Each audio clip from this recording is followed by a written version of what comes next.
Welcome back to my channel Teaching Learning English. Many people have different opinion about how to learn and how to practice English language, and there are various types of tips and strategies also. Today I'm going to share one of my experience how people actually treat when other people are learning and practicing their English language. In many societies where English is not the first language, it is used as the second language and mainly used in the academics, for example school and colleges, or let's say universities and some of the offices only, but it is not the actually second language in the society. And at that time the learners, the practitioner, they don't get the friends who speak English for their day-to-day purposes, and English is used inside the four walls of the buildings, or let's say in the very limited context and situation. And in this regards, how people actually think about your English language learning, their opinion, their attitudes about your English language is. And let me share about my experience. I have many friends who are native speakers of English, also who are non-native speakers of English, and who are academicians, who are businessmen, and some of them use English language for their profession, daily survive also.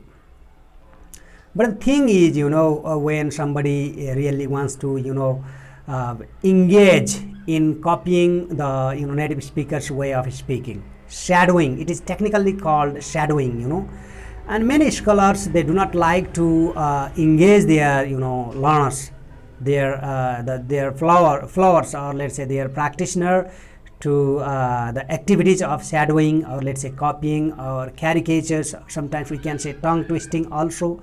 So all these things and those activities are discouraged in the Nepalese societies, and in the countries where English is not used for the first language, or most of the time not also as the second language. Shadowing can be very much useful and interesting if the group of people, or let's say among the youngsters, the people who really want to enhance their pronunciation skills and speaking skills, it would be very much useful and interesting as well. It does not only help you to practice and to learn the pronunciation skills, it also helps you to maintain your fluency and appropriateness, and how you can make your English use more natural and more appropriate for your professional and personal use. I really want to encourage you to engage in shadowing. Shadowing is a kind of activity where you try to copy and follow the native speakers. For example, you find a video of a person who actually speaks something, describes something, and deliver a speech, or something else, and at that time what you do is you try to copy him or her, so that you can also speak that way. It is not the intention to speak like that person forever in your life. The purpose of this practice is to learn some of the basic, hidden and fundamental things that helps you to make your English language more natural. Okay, shadowing is very much important.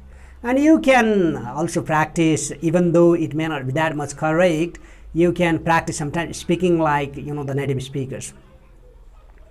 Okay, there are many various ways how we can follow them, how we can practice them. Sometimes we can engage with them in the natural conversation, and in another time we can copy how they are saying the things, what are the ways, and what is the rhythm in speaking. There are so many things, for example stress and intonation, whether we are able to follow them, whether we feel comfortable, or is it meaningful for us to learn the rhythmic pattern of English language.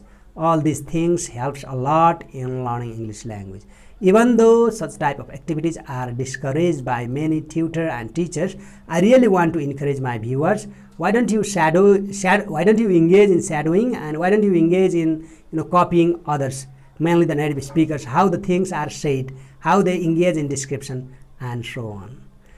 Okay, this much for this video. Thank you very much. I hope you have idea about how you improve your pronunciations and speaking skills from the shadowing and copying activities, and you also just listen the what and how did I experience in my life regarding those things in learning English language.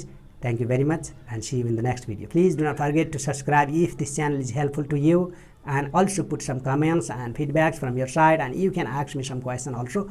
We can try our best to solve, to address those issues and problems, so that we can make our English speaking and English use more beneficial and appropriate and professional. Thank you very much. Have a good time.